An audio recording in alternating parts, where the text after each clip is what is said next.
விற்கும் பாத்துக்கோங்க. எங்க வீட்டுல முளை விற்கும் மாவு. இத மாதிரி மாவாட்டி தெருவுல வித்தா நமக்கு தெரியுமா போகுது? தெரியாது. அத மாதிரி தோசை மாவு பாக்கெட் வாங்கி காலையில இந்த பிள்ளைகளை பள்ளிக்கூடத்துக்கு அனுப்பணும் பாரு.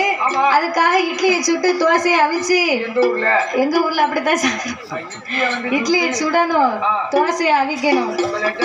ஆமா, அதுக்கு சட்னி வைக்கணும் பாத்தியா? தேங்காவை சில்லு போட்டு அதை மிக்சி சார்ல அள்ளி போட்டிருப்பா. அம்மி இருந்தா அம்மியில அரைப்பா. இப்ப அம்மியில யாருக்கு அரைக்க தெரியுது? இப்ப அம்மியே எந்த வீட்லயும் கிடையாது. அம்மி இல்ல, வீட்டுக்கு வீடு மம்மி தான் இருக்கா. இந்த அம்மியை தூக்கி எங்க போட்டிருக்கா தெரியுமா?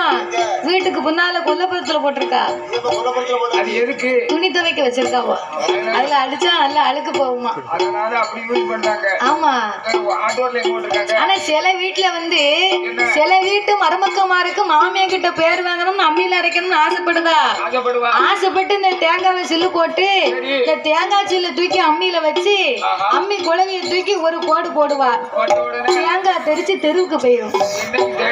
ஆமா, அதுல 2 உப்பு கல்லு வச்சு அடிச்சாத்தானே தேங்காய் நிக்கும். அவன் சும்மா அரைக்க தெரியாம அரைச்சா நிக்குமா?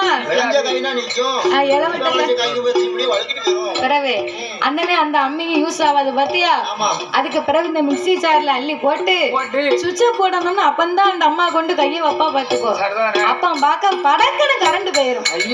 அப்ப இந்த அம்மாவுக்கு வரும்பாரு கோவம். பேதியில போவான் கரண்ட். இப்ப பாக்க லைனை உருவிட்டானே, இந்த மாசம் இவருக்கு கரண்ட் பிள்ளை கட்டக்கூடாது அப்படின்னு நம்ம ஏசுவோம் பேசுவோம். அவர் எங்க இருந்து தொங்குதாரோ நமக்கு தெரியுமா? அப்ப கொஞ்ச நேரம் கரண்ட் இல்லாமலே நம்மளால இருக்க முடியலையே. உலகமே இருட்டா இருந்தா நம்மளால என்ன செய்ய முடியும்? அதனாலே ஆண்டவனாகிய சிவபெருமான் இந்த உலக மக்களுக்கெல்லாம் நாமல் ஒளி கொடுக்க வேணும் என்று பார்வதிக்கு நமக்கு இருக்கக்கூடிய இந்த 2 கண்கள் தானே இவளுக்கு தெரியும். சிவபெருமான்